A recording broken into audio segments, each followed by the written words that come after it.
Hi hello everyone. इस video के अंदर हम क्लैट यूजी की बात करेंगे कि क्या इसका एलिजिबिलिटी क्राइटेरिया है, क्या सिलेबस है, क्या एग्ज़ाम का पैटर्न रहता है, ताकि आपको इन डिटेल समझ आ जाए। तो सबसे पहले हम एलिजिबिलिटी क्राइटेरिया देखते हैं कि क्या एलिजिबिलिटी क्राइटेरिया है यूजी क्लैट का। तो सबसे पहले देखो, कोई भी एज लिमिट नहीं है इसके अंदर कि आपकी कुछ भी एज है। आप जो यूजी का एग्ज़ाम है क्लैट का, यानी कि अगर आप 5 ईयर एलएलबी के अंदर एडमिशन लेना चाहते हैं तो उसके अंदर आप रजिस्टर कर सकते हैं किसी भी एज में है। तो कोई भी एज अपर एज लिमिट का क्राइटेरिया नहीं है। देन आपका मिनिमम परसेंटेज ऑफ मार्क्स यहाँ पे इसने बता रखी है 10+2 की देखी जाएगी। द कैंडिडेट मस्ट सिक्योर, कितने आपके परसेंट होने चाहिए क्लास 12th के अंदर वो बता रहा है ये, और इतने तो मिनिमम आ ही जाते हैं।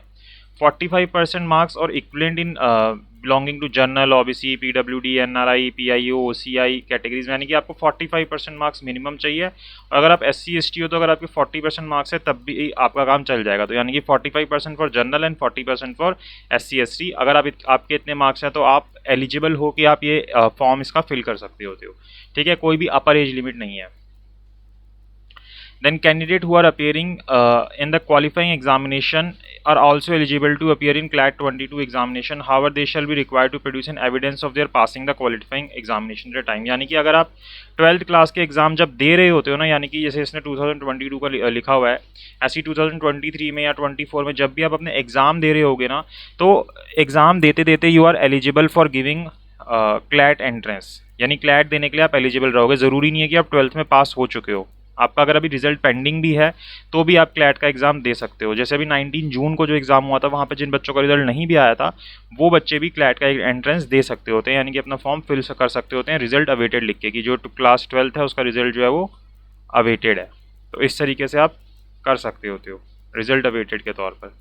ठीक है, तो तीसरी चीज़ ये हो गई आपकी। दूसरी चीज़ आपने कवर कर ली, पहली चीज़ आपने कवर कर ली। चौथी बात, the result of the qualifying exam जो 10+2 का है shall be submitted by the candidate at the time of admission, failing which candidate shall be ineligible for admission to the course. लेकिन जिस वक्त आप एडमिशन ले रहे हो उस वक्त आपका 12th का रिजल्ट आ जाना चाहिए। अगर वो तब नहीं आया तो फिर आपको एडमिशन नहीं मिलेगा, बट वो जनरली आ जाता है तब तक जब आप एडमिशन ले रहे होते हो। In case of equal marks the break shall be by the following process and order as under. Higher marks in the component section legal aptitude in the CLAT 2022 exam. मतलब कि मान लो दो बच्चों के अगर इक्वल मार्क्स आ रहे हैं तो वहाँ पे क्या देखा जाएगा कि जो लीगल एप्टीट्यूड में किसके ज़्यादा नंबर आए हैं, फिर जिसकी एज ज़्यादा है, फिर उसके बाद कंप्यूटराइज ड्रॉ लोड किया जाएगा कि कंप्यूटर अपने आप एलिजिबल दिखा देगा कि भाई इसको ले लो आप।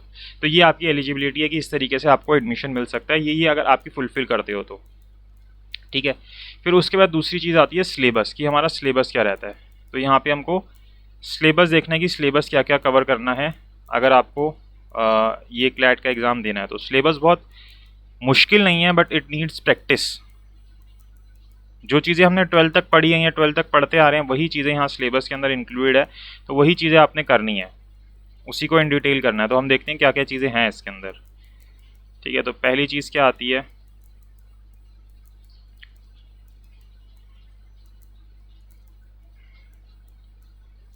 सबसे पहले तो 2 आवर का टेस्ट होगा आपका। ये 2 आवर्स का टेस्ट है, बहुत ज़्यादा हार्ड पेन आ गया। 2 आवर का टेस्ट है आपका ये। ठीक है, 150 मल्टीपल क्वेश्चंस आएंगे जिसका 1 नंबर होगा, यानी कि 150 क्वेश्चन है, यानी कि इंटू 1, तो 150 ही नंबर का पेपर है। लेकिन अगर आप इसका गलत आंसर दोगे तो आपके इसके अंदर नेगेटिव मार्किंग है, आपका 1/4 मार्क्स काटा जाएगा। यानी कि एक सही होने पे 1 नंबर, जब 4 आपके गलत हो जाएंगे तो आपका 1 नंबर माइनस में हो जाएगा। पर हर एक के लिए आपका 0.25 कटता रहेगा। 4 गलत 1 नंबर खत्म आपका, तो नेगेटिव मार्किंग है। ठीक है, क्या क्या चीज़ें इंक्लूडेड है, एक तो इंग्लिश आएगी आपके पेपर में, करंट अफेयर्स का पेपर है, लीगल रीजनिंग है, लॉजिकल रीजनिंग है और क्वांटिटिव टेक्निक है। क्वांटिटिव टेक्निक मतलब कि मैथ्स, ये मैथ्स हो गई, लॉजिकल रीजनिंग हो गई, लीगल रीजनिंग हो गई। अब लीगल रीजनिंग में ऐसा नहीं है कि आपको लॉ की बहुत ज़्यादा कोई नॉलेज होनी चाहिए, बेसिकली न्यूज़पेपर वाली बातें यहाँ पे हो रही हैं सारी। इंग्लिश लैंग्वेज जो आपने 12th तक पढ़ी है, करंट अफेयर्स जो आपके बेसिक न्यूज़ में चलते रहते हैं डेली रूटीन में। तो बेसिकली अगर मैं आपको पूरा कंक्लूजन दूँ ना कि अगर आपने एग्जाम क्लियर करना है तो प्लीज़ न्यूज़पेपर पढ़ लीजिए, न्यूज़पेपर के साथ अपडेट रहो, न्यूज़पेपर की रीडिंग डेवलप करो, वोकेबलरी डेवलप करो, उससे करंट अफेयर भी अपडेट रहेंगे, इंग्लिश का भी पेपर क्लियर हो जाएगा, लीगल लैंग्वेज भी निकल जाएगा आपका। मेजर आपका काम न्यूज़पेपर कर देगा, बाकी जो आपने 12th तक पढ़ाई की है वो आपको हेल्प करेगी। तो सबसे पहले देखो इंग्लिश का अगर हम देखें तो इंग्लिश लैंग्वेज के अंदर क्या हिसाब है। वाओ, तो बहुत बढ़िया हो गया। इंग्लिश लैंग्वेज का देखते हैं कि इंग्लिश लैंग्वेज के अंदर आपका क्या आना है। तो इसके अंदर क्या है, पैसेज होगा 450 वर्ड्स का ईच, मतलब कि आपको पैसेज जो दिया जाएगा उसके अंदर 450 वर्ड्स होंगे। तो यानी कि आपकी रीडिंग बहुत फास्ट होनी चाहिए सबसे पहले। तो रीडिंग के साथ ये नहीं कि सिर्फ रीडिंग करनी है, आपको समझ भी आना चाहिए। रीडिंग के साथ आपको अंडरस्टैंडिंग डेवलप करनी है अपनी। तो ये कहाँ से डेवलप होगी, न्यूज़पेपर। न्यूज़पेपर पढ़ो आप इसके लिए, ठीक है। तो यहाँ पे कोई भी आपको पैसेजेस दिए जाएंगे इसके अंदर जो कि कंटेम्प्रेरी या हिस्टोरिकल सिग्निफिकेंट के हो सकते हैं, फिक्शन नॉन फिक्शन किसी भी तरीके के हो सकते हैं, जो कि 12th के स्टैंडर्ड के ही होंगे। ऐसे बहुत मुश्किल नहीं दिए जाएंगे, जो 12th तक आपने पढ़ा है उसी तरीके की चीज़ें आएंगी, ठीक है। कि आपको एक पैसेज पढ़ने में 5 से 7 मिनट लगे और आपको समझ आ जाए, ठीक है। फिर उसी पैसेज में से आपसे क्वेश्चन पूछे जाएंगे। जैसे आपका 12th का इंग्लिश का पेपर होता है, वहाँ पे आपके लैंग्वेज स्किल्स, कॉम्प्रीहेंशन, ये सारी चीज़ें चेक की जाती है। एक पैसेज दे दिया गया, रीड करो, उसमें से क्वेश्चन पूछ रहा है, कुछ वर्ड्स के मीनिंग पूछ रहा है, कुछ सिनोनिम्स पूछ रहा है, एंटोनिम्स पूछ रहा है, वही चीज़ें यहाँ पे पूछेगा कि इसको समराइज़ कर दो, या इस तरीके की चीज़ें यही यहाँ पे होंगी।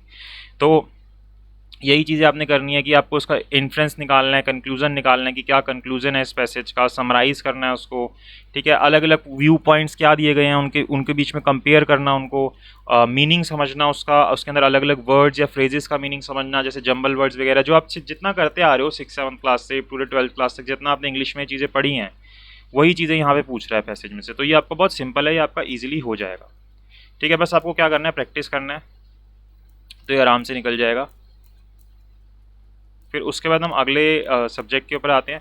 बाकी आप चैनल को सब्सक्राइब कर लेना, यहाँ पे भी चीज़ें कवर की जाएंगी, तो आपकी हेल्प हो जाएगी, आपको आइडिया मिलता रहेगा कि किस तरीके से आप प्रिपरेशन कर सकते हैं, ठीक है। फिर नेक्स्ट टॉपिक के ऊपर आते हैं, करंट अफेयर्स, जिसके अंदर आपकी जनरल नॉलेज इंक्लूडेड है। अब करंट अफेयर्स के अंदर क्या कह रहा है कि यहाँ पे भी क्या है, पैसेज देगा। ये इतना बड़ा पेन हो जाता है ना, पहले इसको हटाओ बड़े वाले को, फिर छोटे वाले को लाओ। हाँ, तो यहाँ पे क्या कह रहा है कि यहाँ पे भी आपको क्या देगा, पैसेज देगा, 450 वर्ड्स का ही पैसेज होगा। The passage will be drive from news, journalistic source and other non fiction writing. तो बेसिकली जो न्यूज़ होती है या कोई भी जर्नल्स हो गए या फिर आपकी कोई नॉन फिक्शन राइटिंग्स होगी, उसमें से आता है। तो आप अगर न्यूज़पेपर पढ़ते रहोगे ना, तो आप देखना इवन आपको कोई न्यूज़पेपर की ही उसके अंदर से पैराग्राफ डाला हुआ मिल जाएगा आपके पेपर के अंदर। तो बस आपको मेनली न्यूज़पेपर पढ़ना है, फिक्शंस नॉन फिक्शंस तो आगे की चीज़ हो जाती है, बट आप मेनली न्यूज़पेपर कवर करते रहो। अब यहाँ पे क्या चीज़ें आएंगी, तो क्वेश्चन जो है उसके अंदर लीगल इन्फॉर्मेशन आपकी चेक करेगा, या जो चीज़ उसके अंदर डिस्कस की गई है कि आपको समझ आ रही है नहीं आ रही है, उस चीज़ को देखना चाहता है आपके द्वारा, ठीक है। तो उसके अंदर आपसे कोई भी क्या चीज़ें पूछ लेगा कि क्या आर्ट एंड कल्चर है, क्या इंटरनेशनल अफेयर्स है, उसके अंदर क्या हिस्टोरिकल इवेंट्स है। तो वो बस चेक करना चाह रहा है कि आपको उसको समझ आ रही हैं चीज़ें या नहीं आ रही है, और आपको उसकी नॉलेज है या नहीं है। तो आपने उसको उसमें से ही आपसे क्वेश्चन पूछेगा, सीरीज ऑफ क्वेश्चन पूछेगा, आपको वो जज कर लेगा कि हाँ आपको आता है, आपको उसके आंसर्स ठीक करने हैं। तो आपका करंट अफेयर इस तरीके से हो जाएगा। करंट अफेयर का सोल्यूशन न्यूज़पेपर, इंग्लिश का सोल्यूशन न्यूज़पेपर, ठीक है। लीगल रीजनिंग के ऊपर आए। लीगल रीजनिंग में भी ऐसा कुछ नहीं है कि आपसे वो चाहता है कि आपको लॉ की बहुत सारी नॉलेज हो, बेसिक चीज़ें चाहता है कि आपको बेसिक चीज़ें पता हो। आपने न्यूज़पेपर पढ़ा और न्यूज़पेपर के अंदर जो भी चीज़ें लीगल चल रही हैं उनकी आपको अवेयरनेस हो, कॉन्स्टिट्यूशन के बारे में आपको बेसिक पता हो, छोटे मोटे टॉपिक जो होते हैं आईपीसी के, टॉट के, वो सब आपको पता हो। तो यहाँ पे क्या है, वही आपको यहाँ पे भी पैसेज ही देगा, डायरेक्टली कोई क्वेश्चन नहीं पूछे जाएंगे, ठीक है। वो जिस ऐसी कोई भी पैसेजेस जिसके अंदर कोई भी इस तरीके के लीगल मैटर्स इन्वॉल्व हो, पब्लिक पॉलिसी इन्वॉल्व हो, और उसके अंदर वो आपसे क्वेश्चन पूछेगा पैसेजेस में से, जिसके अंदर क्या होगा कि आपको रूल्स एंड प्रिंसिपल्स निकालने होंगे उस पैसेज में से कि कौन से रूल्स एंड प्रिंसिपल्स हैं लॉ के, ठीक है। कि इस सिचुएशन में कैसे अप्लाई हो रहे हैं, क्या चेंजेस हो रहे हैं इनके अंदर, या कैसे ये अलग अलग सिचुएशन में कैसे अप्लाई हो रहे हैं। तो ये चीज़ें वो आपसे जानने की कोशिश करेगा लीगल रीजनिंग में। लीगल रीजनिंग के लिए अगर आप प्रॉब्लम फेस कर रहे हैं तो फिर फॉर श्योर आप इस चैनल को ज़रूर सब्सक्राइब कर लीजिएगा। लीगल रीजनिंग मैं कवर करूँगा इसके ऊपर, ताकि आपको कोई प्रॉब्लम ना हो, ठीक है। तो लीगल रीजनिंग वाली बात हो गई आपकी। उसके बाद आती है लॉजिकल रीजनिंग। लॉजिकल रीजनिंग भी देखो वही है पूरा, यहाँ पे भी आपको पैसेज दिए जाएंगे कि आपने शॉर्ट पैसेजेस दिए जाएंगे, वो 300 वर्ड के होंगे, उसी में से आपसे क्वेश्चन पूछे जाएंगे कि क्या आर्ग्यूमेंट है, क्या कंक्लूजन निकला इसका, ठीक है। रीड और आइडेंटिफाई करना है आपको जो भी आर्ग्यूमेंट्स दिए गए हैं, वही सारी चीज़ें हैं। रीडिंग रीडिंग रीडिंग रीडिंग, जितनी ज़्यादा रीडिंग करोगे उतनी ईजिली आपका एग्जाम निकलेगा। क्वांटिटिव टेक्निक के अंदर जो आपने 10th क्लास तक अपनी मैथ्स पढ़ी है ना, उसी में से क्वेश्चन पूछेगा। 11th-12th की कोई मैथ्स के क्वेश्चन नहीं आएंगे इसके अंदर। पैसेजेस में से क्वेश्चन हो गए, पैराग्राफ्स में से, मतलब ग्राफ के ऊपर, ग्राफ जो पैसेजेस हैं उनमें से क्वेश्चन जो है वो पूछेगा, ठीक है। न्यूमेरिकल टर्म्स वगैरह छोटी मोटी जो जितनी हमने कैलकुलेशन 10th तक करनी सीखी हैं, वही यहाँ पे भी इसने लिखा है कि जो 10th स्टैंडर्ड के हमारे मैथमेटिकल ऑपरेशंस हैं उन्हीं में से कुछ ना कुछ क्वेश्चन आएंगे, रेशियोज, प्रोपोर्शंस, ठीक है, basic algebra, algebra, mensuration, statistical estimation, ये सारी चीज़ें। तो बहुत बेसिक मैथ्स यहाँ पे पूछी जाएगी। बहुत ऐसा नहीं कि 11-12 की पूछ रहा है आपसे, डिफ्रेंशिएशन, इंटीग्रेशन, ये सब चीज़ें पूछ रहा है, वो सब नहीं आएगा इसके अंदर। जो आप 11-12 में पढ़ते हो मैट्रिक्स वगैरह, ये सब चीज़ें नहीं आएंगी। बेसिक सा होगा जो आपने 10th तक पढ़ा है, क्योंकि सब बच्चों के पास छोड़ना होती है 11-12 में मैथ्स, है ना। चलो फिर आगे आता है प्रिपेयर कैसे करना है। देखो सबसे इंपॉर्टेंट चीज़ है, इस चीज़ को मिस मत करना, चाहे आप किसी कोचिंग से पढ़ो, चाहे कहीं से पढ़ो, मुझसे पढ़ो, खुद पढ़ो। जो क्वेश्चंस है ना, सैम्पल क्वेश्चंस हैं, उनको अवॉइड मत करना। जो क्लैट वाले खुद अपने सैम्पल क्वेश्चंस देते हैं, प्रीवियस ईयर के पेपर देते हैं, उनको ज़रूर पूरा अटैम्प्ट करना, मॉडल क्वेश्चन पेपर्स को अटैम्प्ट करना, और जो भी इंस्ट्रक्शंस आती हैं यूजी की, उनको, ये यूजी क्लैट की, उनको अटैम्प्ट करते रहना। ये आपको ना इसी वेबसाइट के ऊपर आपको मिल जाएगा। जैसे अब क्लैट 23 आना है, तो क्लैट 23 के लिए आप सब्सक्राइब कर सकते हो, वो आपको अपने आप नोटिफिकेशंस देता रहेगा। इस वेबसाइट से अपडेट रहना, रेगुलर टच में रहना, तो आपको चीज़ें पता लगती रहेंगी, आपको प्रॉब्लम फेस नहीं होगी। ठीक है, तो ये चीज़ यहाँ तक क्लियर है कि सिलेबस के अंदर क्या क्या आना है। ठीक है, और आगे चलें और बातें देखें आगे क्या बोल रहा है। चलो देखते हैं।